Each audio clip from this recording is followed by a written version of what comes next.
மிளகு காரச்சவ் ரொம்ப சூப்பராக இருக்கும். சிம்பிளாக பண்ணிடலாம், 5 நிமிஷத்துலேயே பண்ணிடலாம். இந்த கப் அளவுக்கு நான் 2 கப் கடலை மாவு சலிச்சு எடுத்திருக்கேன். 2 கப் கடலை மாவுக்கு 2 டேபிள் ஸ்பூன் அரிசி மாவுங்கிற கணக்கில் வச்சுக்கோங்க. 1 கப்பு மாவுக்கு 1 டேபிள் ஸ்பூனுங்கிற கணக்கில் வச்சுக்கோங்க. இதுக்கு தேவையான அளவு உப்பு கொடுத்துக்கோங்க. கொஞ்சமாக காயத்தூள், 2 டேபிள் ஸ்பூன் அளவுக்கு மிளகை பொடிச்சு 1-2 வச்சுக்கோங்க. அதையும் இதோட சேர்த்துருங்க. முதல்ல இந்த மாவோட எல்லாத்தையும் கலந்துருங்க. எல்லா பக்கமும் உப்பு, மிளகினுடைய காரம் எல்லாமே எல்லா மாவுலையும் படுற மாதிரி கலந்து விட்டுட்டு 2 டேபிள் ஸ்பூன் அளவுக்கு வெண்ணெய் சேர்த்துக்கோங்க.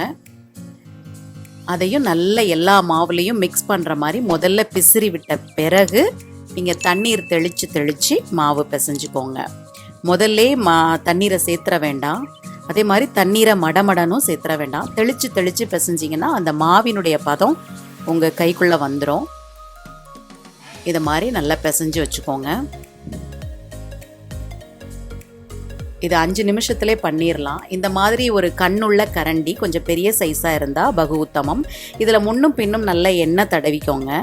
தடவிட்டு இந்த மாவில் சின்ன சின்ன போர்ஷன்ஸாக பிரிச்சுட்டு எண்ணெயை காய வச்சுட்டே இதெல்லாம் செய்யுங்க. ஏன்னா அந்த மாவு ப்ரிப்பரேஷன் 5 நிமிஷம்தான் ஆகும். சூடான எண்ணெயில் இதை மாதிரி அழுத்தமாக தேய்ச்சிங்கன்னா அடிபாகத்தில் நல்ல சின்ன சின்ன துண்டுகளாக இந்த காரசேவு விழும். மிளகு காரசேவுன்னு இதை சொல்லுவாங்க. திருநெல்வேலி, அம்பாசமுத்திரம், விருதுநகர், கோவில்பட்டி இந்த மாதிரி இடங்கள்லாம் இது ரொம்ப பிரசித்தி பெற்ற ஒரு சேவு. அச்சில் பிழிஞ்சு விடுறதுக்கு பேர் காரச்செவ் இல்லை, அது பேர் கடலை பணியாரம்னு சொல்லுவாங்க. இதுதான் காரசேவுன்னு சொல்லுவாங்க. இது ரொம்ப நல்லா இருக்கும். ஈவினிங் ஸ்நாக்குக்கு நல்லா இருக்கும். தயிர் சாதம், ரசம் சாதத்துக்கு கூட சூப்பராக இருக்கும்.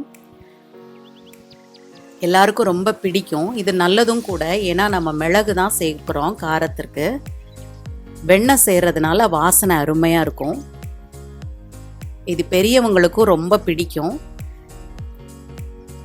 சட்டுன்னு செஞ்சிடலாம். மாவு கணக்கு மட்டும் வச்சுக்கோங்க. 1 கப்பு மாவுக்கு 1 டேபிள் ஸ்பூன் அளவுக்கு அரிசி மாவுங்கிற கணக்கில் ஞாபகம் வச்சுக்கோங்க. செஞ்சு பார்த்துட்டு உங்கள் ஃபீட்பேக் என்னன்னு சொல்லுங்கள். தேங்க்யூ.